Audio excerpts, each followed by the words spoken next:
Jason had always been fascinated by the stories surrounding the old St. Mary's Hospital on the edge of town. It had been abandoned for decades, its windows shattered, its walls covered in graffiti, and its history steeped in rumors of eerie occurrences. Some said it was haunted.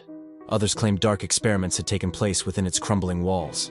But to Jason, a senior in high school with a love for all things horror, it was the ultimate test of courage.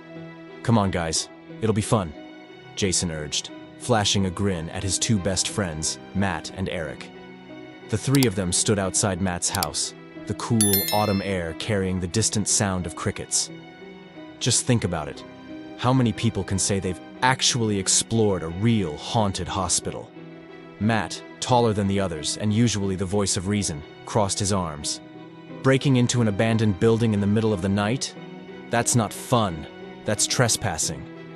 Eric, the smallest of the three and easily the most nervous, adjusted his glasses. Yeah, and what if we get caught? Or worse, what if there are squatters?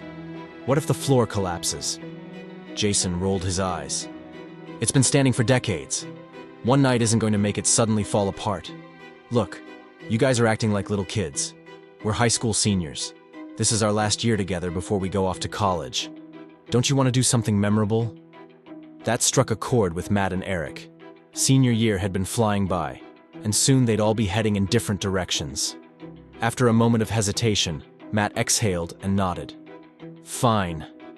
But if anything feels off, we're out of there. Eric groaned, but relented. I hate this already. They set off toward the hospital, cutting through back streets to avoid any prying eyes. The building loomed in the distance, a monolith of decayed brick and shattered glass.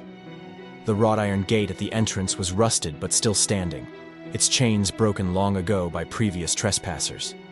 Jason took the lead, pushing open the gate with a creak that echoed into the night. "Welcome to St. Mary's," he said, grinning.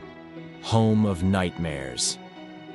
The trio stepped inside, the scent of mold and decay thick in the air. Their flashlights cut through the darkness, revealing long, empty hallways lined with peeling wallpaper and broken gurneys. The faint scrawl of graffiti covered the walls, ranging from crude jokes to ominous warnings. "Leave now, and it watches." Eric shuddered. "Who writes this stuff?" "People with better handwriting than you," Jason teased. "Come on, let's check out the surgical wing." They moved deeper into the building, their footsteps echoing eerily. The further they went, the colder it seemed to get, as if the very air resisted their presence. Jason led them past rusted wheelchairs, overturned filing cabinets, and doors that creaked eerily when nudged. Every now and then, the wind howled through the broken windows, creating sounds that made Eric jump. Then, they reached the operating room.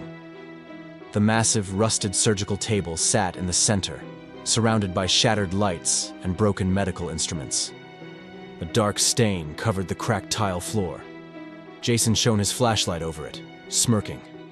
Probably just old water damage. Eric wasn't convinced. Or something worse. Matt was about to suggest they head back when a noise stopped them cold. A soft, shuffling sound, coming from down the hallway they had just walked through. They turned, flashlights darting toward the source of the noise. The hallway was empty.